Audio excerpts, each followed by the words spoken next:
Dans une précédente vidéo, nous avons vu l'instruction if-else.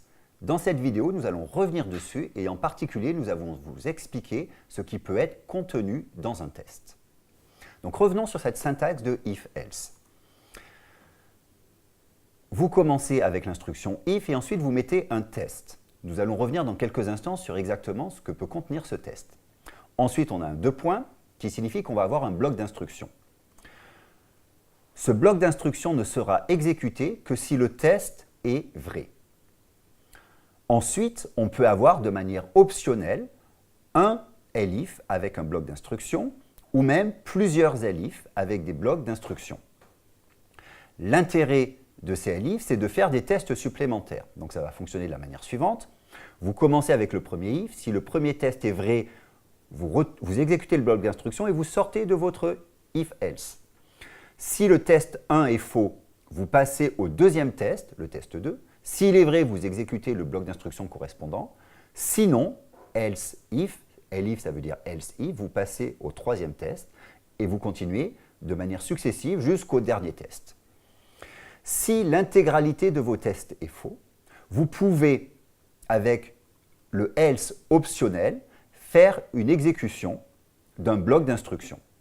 Donc en résumé, si test 1 est vrai, vous exécutez le bloc d'instruction correspondant. Sinon, vous passez à test 2. Sinon, vous passez à test 3. Et si aucun des tests n'est vrai, vous finissez dans else et vous exécutez le bloc d'instruction de else. Donc en fait, dans une structure if, elif, else, un seul bloc d'instruction sera exécuté. Regardons maintenant ce que nous pouvons avoir dans un test.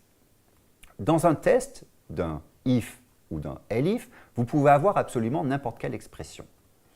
En fait, le test va évaluer, va appeler la fonction built-in bool sur le résultat de l'évaluation de cette expression. Donc vous avez une expression, cette expression va être exécutée, elle va produire un objet et vous allez appeler bool sur cet objet.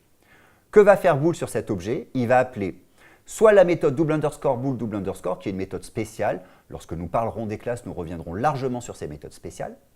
Et cette méthode bool va retourner vrai ou faux, qui sera pris en compte par le test. Ou alors, s'il n'y a pas de méthode bool, il va appeler la méthode len. Si la méthode len retourne 0, ce sera faux. Si la méthode len retourne quelque chose d'autre, ce sera vrai. L'intuition derrière ça, c'est qu'un objet vide, de longueur vide, est considéré comme faux. Un objet qui n'est pas vide est considéré comme vrai. Regardons maintenant quelques exemples d'expressions que nous pouvons avoir dans un test d'un if ou d'un elif. Donc ces exemples ne sont pas exhaustifs, mais vous permettent de couvrir un panorama de tests que l'on peut faire. Premier exemple, c'est mettre directement un type built-in. Un type built-in, s'il est false, 0, none ou n'importe quel type, liste, set, dictionnaire, chaîne de caractères, tuple, vide, il sera considéré comme faux. Tout le reste est vrai. Donc regardons un exemple. Je définis un dictionnaire et je fais if d print de d. L'intérêt de faire ça, c'est que si mon dictionnaire est vide, je ne fais pas de print. S'il y a quelque chose dans mon dictionnaire, je vais afficher ce que contient mon dictionnaire. Deuxième exemple, je peux mettre une comparaison.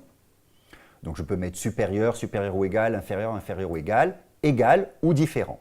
Donc regardons un exemple. Si A est différent de B, je vais afficher faux.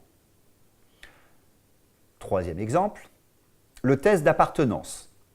Je peux faire if A in mark, donc si la lettre A est dans la chaîne de caractères mark, j'affiche OK. Donc là aussi, un test extrêmement simple et encore une fois intuitif. Donc ici, j'insiste sur la nature explicite et proche du langage naturel de Python. If A in mark, c'est si A est dans mark, alors j'affiche print OK. On voit que c'est extrêmement facile à lire et à comprendre. Exemple suivant, un retour de fonction. Que va être l'évaluation du retour de fonction? On va évaluer l'objet qui est retourné par l'appel de la fonction avec les règles qu'on a vues précédemment. Donc, je fais une chaîne de caractères qui est égale à 1, 2, 3 et je regarde if s is décimal. On voit que 1, 2, 3 est décimal. Is décimal va donc me retourner un booléen, true ou false. Dans ce cas-là, ça va être true. Je vais donc pouvoir bien faire mon print de int de s, puisque s est une chaîne de caractères qui représente un entier.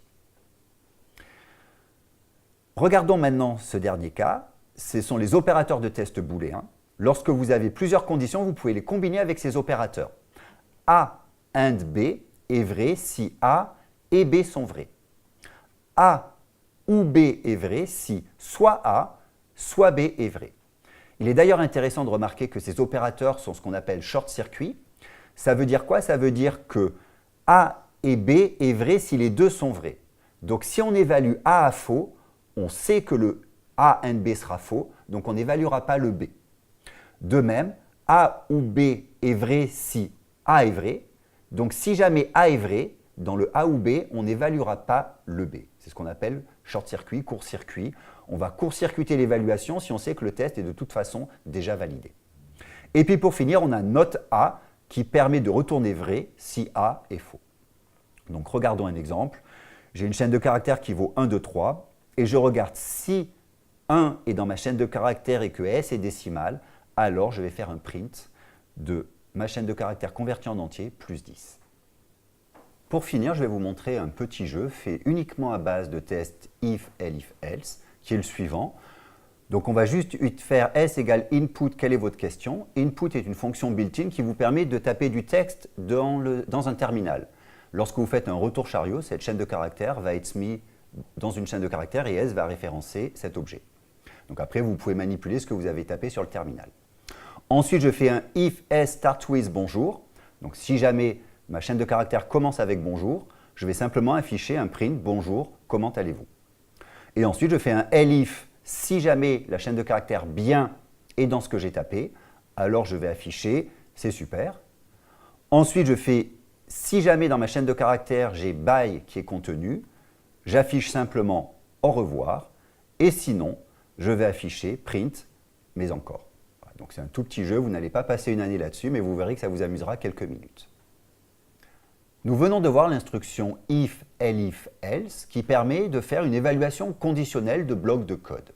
Nous avons vu que les tests étaient très expressifs, ce qui vous permet d'écrire du code qui soit simple et intuitif à lire. À bientôt!